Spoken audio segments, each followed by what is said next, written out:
घर वाली से होठ हो जाई रंगीन लाली से।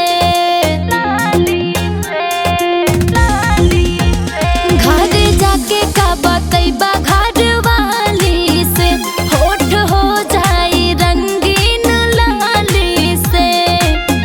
राजा बाजा में आके समा जा रहे तारो ताजा समान।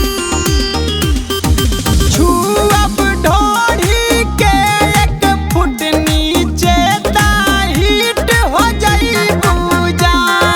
छुअब ढोढ़ी के 1 फुट नीचे हिट हो जाई पूजा।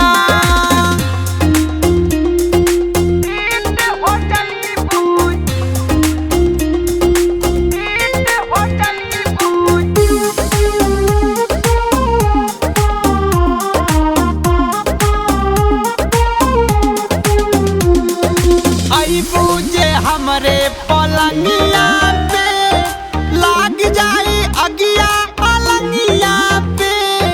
लाग जाई अगिया पलंगिया पे।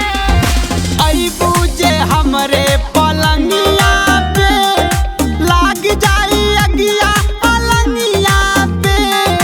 देके भाड़ा रोज आवेले 1000 भतारा।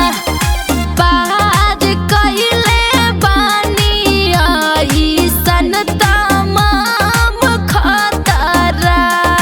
रूप के नगरी बरस के गगरी पिया के कही देहब जवान। छुअब ढोढ़ी के 1 फुट नीचे हिट हो जाई पूजा। छुअब ढोढ़ी के 1 फुट नीचे हिट हो जाई पूजा।